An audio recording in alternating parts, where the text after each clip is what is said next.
राधे राधे सभी को राधे राधे गाइस।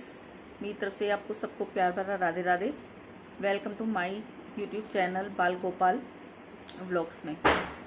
तो फ्रेंड्स, आज मैं जो आपके सामने बताने वाली हूँ या जो अपना मत रखने वाली हूँ, जो अपने विचार रखने वाली हूँ, जो अपना कुछ बताने वाली हूँ, वो है कर्मों के ऊपर। आज मैं आपको बताऊंगी कि हम जो कर्म करते हैं उसका भुगतान हमें किस तरह से देना होता है। यानी कि हम अच्छा कर्म करें, बुरा कर्म करें, जैसा भी कर्म करें, उसका हिसाब हमें हर हाल में देना पड़ता है। ये एक अटल कानून है।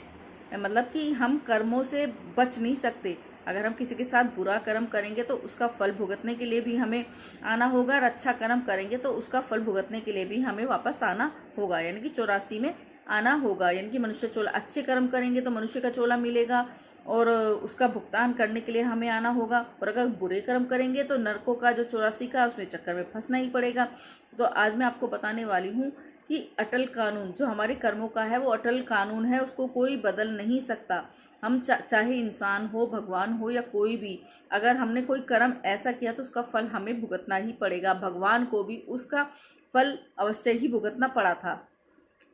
कृष्ण जी थे, भगवान कृष्ण जी थे, उन्होंने भी जो रामचंद्र जी से भगवान राम जी थे, उन्हें भी अपने कर्मों का हिसाब देना पड़ा था। उन्होंने जो कर्म किया था वो तो भगवान थे साक्षात, लेकिन उन्हें भी अपने कर्मों का हिसाब देना पड़ा था। तो आज मैं इसी साखी में आपको बताने वाली हूँ, एक बहुत ही प्यारी सी साखी सुनाने वाली हूँ, अटल कानून, यानी कि कर्मों का अटल कानून, कि हम जो कर्म करते हैं उसका भुगतान हमें किस तरह से देना होता है हर हाल में। ठीक है, तो हम चाहे रो कर दें, हंस कर दें या कैसे भी दें, हमें कर्मों का हिसाब किताब हर हाल में देना ही होता है।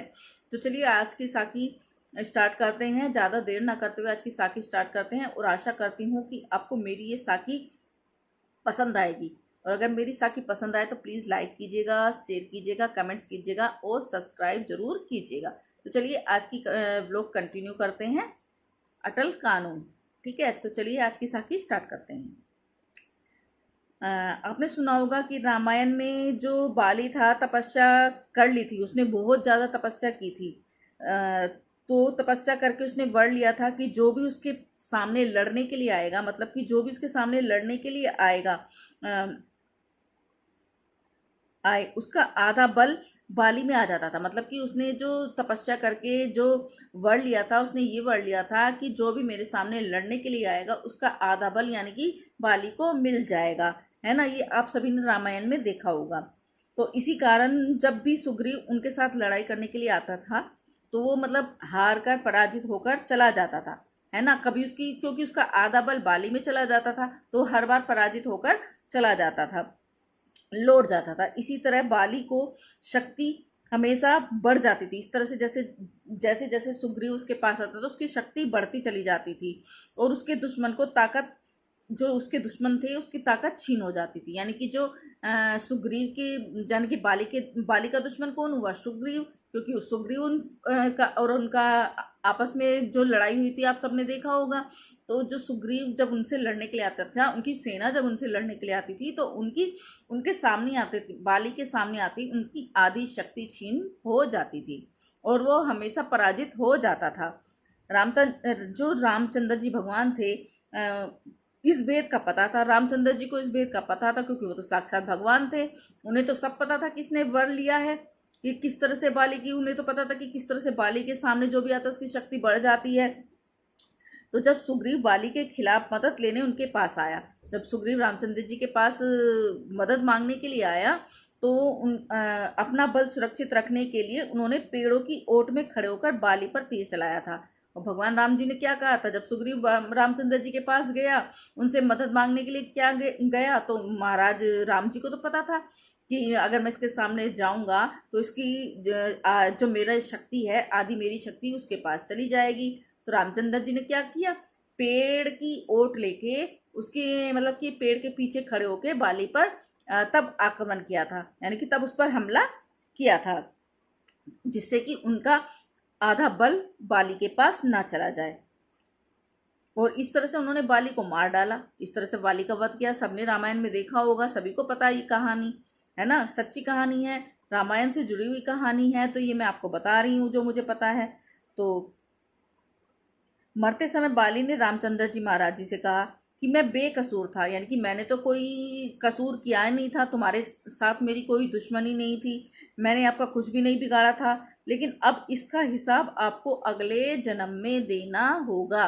तो बाली ने कहा कि मेरी दुश्मनी आपसे नहीं थी, मेरी जो दुश्मनी थी वो तो सुग्रीव थे थी, मेरा तो आपसे कोई बैर ही नहीं था, आपस में कोई बैर ही नहीं था, लेकिन तुमने फिर भी पेड़ की छाया में ओट लेके पेड़ के पीछे खड़े होके मतलब मेरे ऊपर हमला किया, है ना। तो मैंने आपका क्या बिगाड़ा था, इसका जो आपको भुगतान करना होगा ना, ये जो तुमने कर्म किया है इसका भुगतान, इसका हिसाब आपको अगले जन्म में देना ही होगा।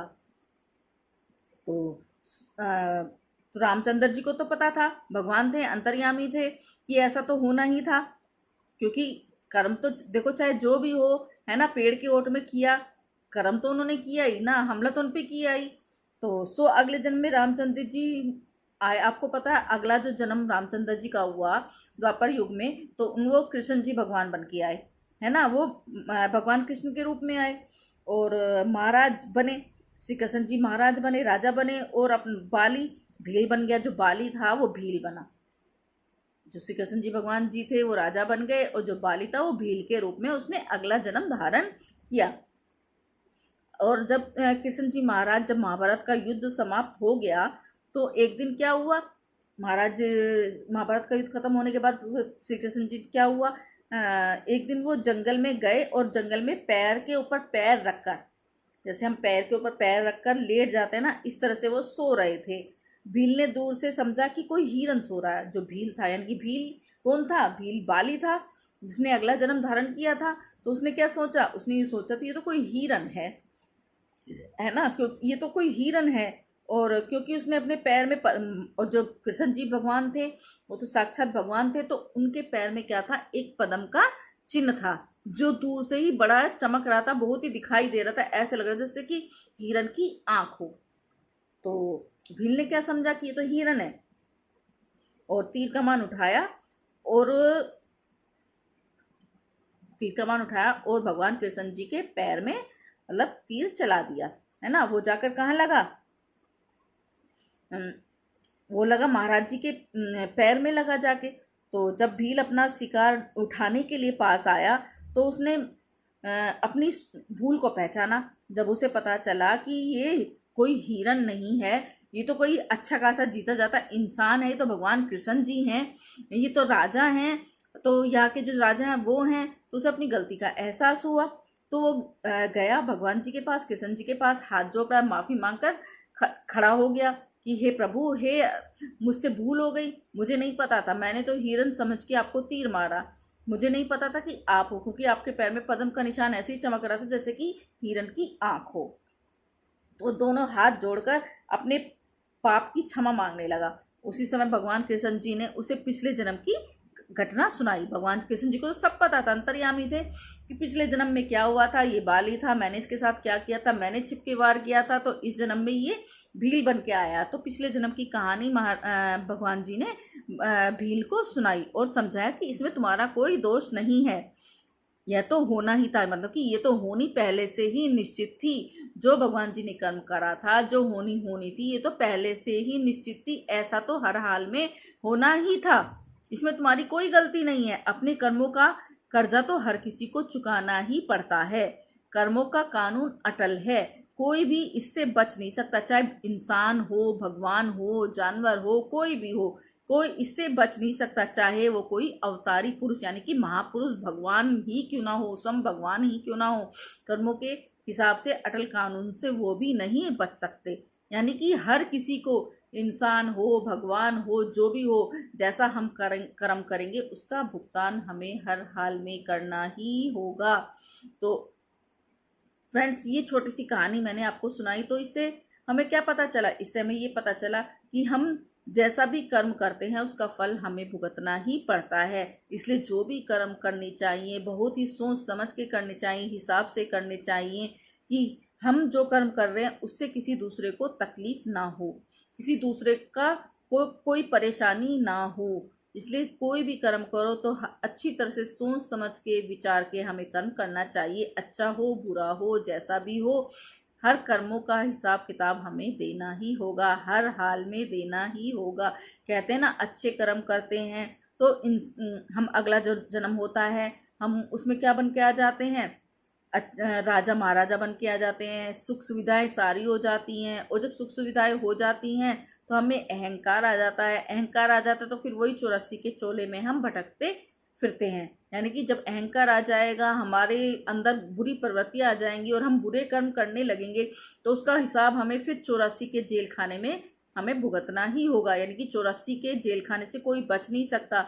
इसलिए हमें यही चाहिए कि हम अच्छे कर्म करें, सदकर्म करें, धर्म कर्म करें, परोपकार करें, पूजा पाठ करें और इन सब जो किसी की निंदा, चुगली, बुराई, इन सब चीज़ों से बचे रहें और अपने कर्म हम बहुत ही ज़्यादा सोच समझ कर करें। तो फ्रेंड्स, आज की साखी आपको कैसी लगी तो प्लीज़ मुझे कमेंट्स में बताइएगा। मेरे चैनल को सब्सक्राइब कीजिएगा, लाइक कीजिएगा एंड कमेंट्स कीजिएगा। ऐसे ही नई नई साखी अगर आप सब लोगों को सुननी है, मैं रोज़ आपके लिए ऐसी ही साखी, कभी शब्द, कभी कुछ जो भी होगा, मैं आपके लिए ऐसे ही नए नए अच्छे अच्छे ब्लॉग्स लेकर आती रहूँगी। और अगर आपको ये सब अच्छा लगा, आज की साखी अटल कानून अच्छी लगी तो प्लीज़ मुझे कमेंट्स कीजिएगा, लाइक कीजिएगा एंड सब्सक्राइब करना ना भूलिएगा। तो चलिए आज की साखी यहीं समाप्त करते हैं, आज का ब्लॉग यहीं समाप्त करते हैं। फिर मिलते हैं नए ब्लॉग में नई कहानी, नई साखी के साथ। सभी को राधे राधे।